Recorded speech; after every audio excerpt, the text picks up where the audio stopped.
National Food Security Act and Women Needs.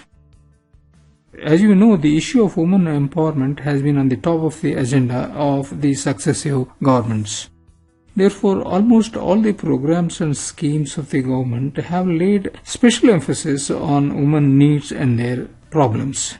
In this essay, we will see how the Food Security Act has addressed this problem. Since the National Food Security Act was passed in 2013, there has been an attention in the reforms in the public distribution system and also its potential to help address the poor maternal nutrition. Maternal health is an aspect of food security that is extremely important for health, well-being and productivity. Indian women are unhealthily thin when they begin pregnancy. In the 2013 and 14 rapid survey on children, it is found that less than half the women aged between 15 to 18 are underweight. Further, women gain too little weight during pregnancy to nurture healthy babies. Maternal nutrition is so poor that the Indian women actually weigh less at the end of the pregnancy than the sub-Saharan African women do. As a result, India's neonatal mortality rate is high. Birth weight is low, and far too many children suffer the consequences of being undernourished in the womb. According to National Food Security Act, every pregnant and lactating mother is entitled to a free meal at the local Anganwadi, that is during pregnancy, and also a maternity benefits of 6,000 rupees in installments. Now, to address this issue, there is a pilot program called Indira Gandhi Matritva Sahyoga Yojana. Unfortunately, except for the efforts in Odisha and Tamil Nadu, only 53 of India's 676 districts' maternity entitlements have not been implemented. Therefore, the government should put a new emphasis on educating women and their families about weight gain during pregnancy. It should also combat the common, though false, notion that the woman should eat less and not more during pregnancy. It should talk to people about the fact that the pregnant women are often treated poorly by their own families. They are expected to work hard and eat little.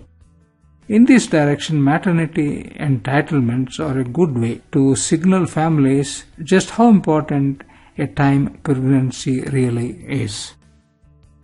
Now, Indira Gandhi Matritva Sahyoga Yojana is a conditional cash transfer.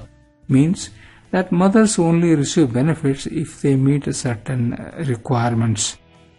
The criteria are that they should register their pregnancies with a village health worker and receive antenatal checkups, take iron folic acid supplements, receive immunization, attend infant feeding counseling sessions, breastfeed for 6 months and begin complementary foods at 6 months.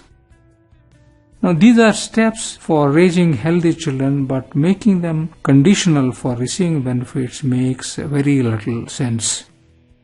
Now conditional cash transfers have been successful in Latin America, where the health systems are fairly well developed.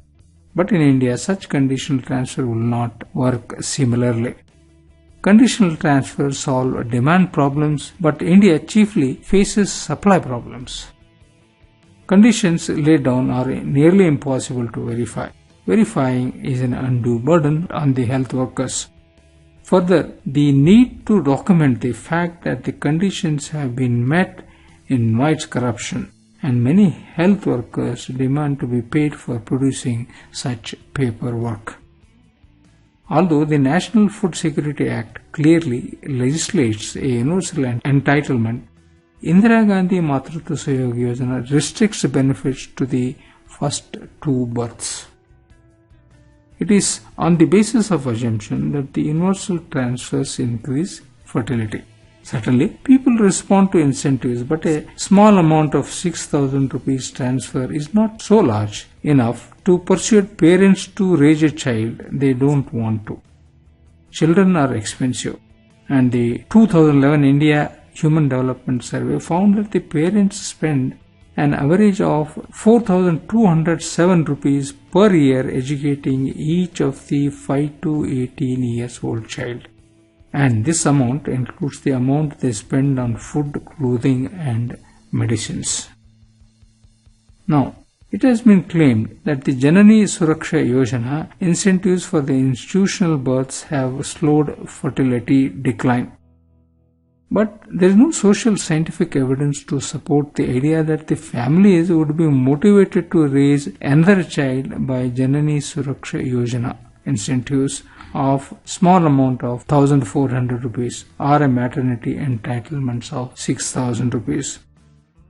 The Center for Equity Studies, which is a research center, finds that the restricting participation to the first two births would disproportionately exclude mothers from poor and minority backgrounds. To conclude, the maternity entitlements are an important policy tool, all right, that is for encouraging a better maternal health.